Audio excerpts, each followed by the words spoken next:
While the masses are out there treating retail like a contact sport, you're sitting at home with your browser open to 17 price tracking tabs, waiting, watching, refusing to flinch until that number drops, and everyone around you thinks you're cheap. But here's what they don't understand. This isn't frugality. This is a completely different operating system.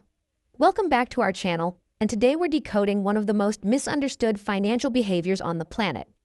The person who will not, under any circumstances, pay full price. Let me be clear. You're not stingy. You're running a scarcity detection program that most brains have completely deactivated. Here's what's actually happening in your brain when you see a sale sticker versus a regular price tag. Your anterior insula, the part of your brain responsible for processing pain, literally lights up when you're about to overpay for something. For most people, this signal is weak, easily overridden by social, pressure, or instant gratification. But for you, that pain signal is amplified. A 2007 Stanford study using fMRI scans found that certain individuals experience purchasing at full price the same way others experience physical discomfort. Your brain isn't being dramatic. It's protecting you from a perceived threat. And here's the evolutionary genius of it. You've retained an ancient scarcity mindset that modern consumer culture has spent billions trying to erase. Think about it. For 99% of human history, resources were genuinely limited. Overpaying for something meant less for your family, less for winter, less for emergencies. The people who survived were the ones who negotiated, waited, and hunted for value. Your brain is still playing that game. While everyone else has been reprogrammed by dopamine-engineered marketing, you're operating with the original firmware. Let me show you the divide.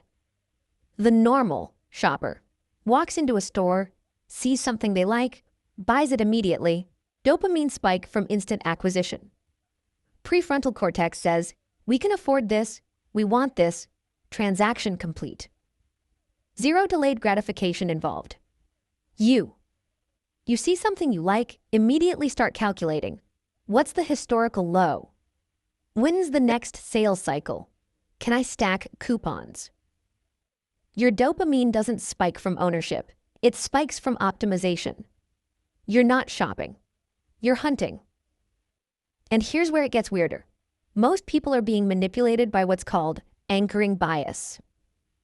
Retailers slap a fake original price next to the sale price, and brains light up with the illusion of winning.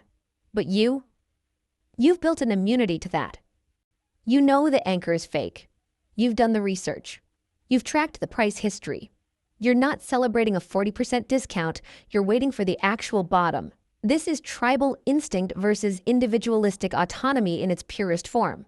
The masses follow the herd into the store because everyone's shopping. You follow patterns. You've replaced social proof with empirical proof. If you're nodding along, thinking, finally, someone gets it, welcome to our channel. Hit that subscribe button because we're just getting started. Now, let's talk about where your emotional energy actually goes. Because you're not emotionally invested in shopping, your brain has freed up massive cognitive resources for other things. Building actual wealth instead of performing wealth. Funding experiences that compound. Travel, education, relationships. Creating financial security that lets you sleep at night. While others are chasing the dopamine hit of a new purchase, you're chasing permanent optionality. You're not cheap, you're expensive in the ways that matter. You'd rather underspend on clothes and overspend on freedom. But here's the layer nobody talks about. For many of you, this behavior didn't start with a spreadsheet. It started with a money script, a deeply embedded belief formed in childhood. Maybe you grew up watching a parent stress over bills. Maybe you saw someone you loved work themselves to exhaustion while others spent carelessly. Maybe you experienced genuine scarcity, and your brain said, never again. This isn't a flaw. This is a valid defense mechanism. Behavioral economists call it loss aversion. The pain of losing money is psychologically twice as powerful as the pleasure of gaining it.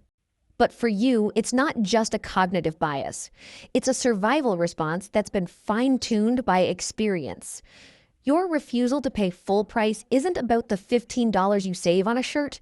It's about honoring a part of yourself that once needed protection. And frankly, that part of you is still protecting you from debt, from impulse, from the financial chaos that drowns most people. So let's reframe this entire identity.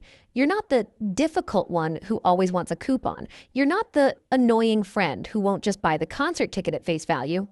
You're playing a completely different game. While others optimize for instant satisfaction, you're optimizing for lifetime wealth accumulation. While they're getting dopamine hits from shopping bags, you're getting dopamine hits from watching your net worth climb. And the math backs you up. If you save an average of just $50 per week by refusing to pay full price and invest that difference at a modest 7% return, you'll have over $135,000 in 10 years. That's not being cheap. That's being strategically patient. Your brain isn't broken. It's just calibrated for a longer timeline than the people judging you. Now, there's one group that takes this logic even further. People who've built significant wealth but refuse to let their own families know about it. They're living with invisibility as a strategy. And the psychology behind that choice? Even more fascinating. That's what we're decoding next. The hidden logic of people who keep their wealth a secret from their families. You can also drop what you'd like to see us decode next time in the comments section. I'll see you on the next one.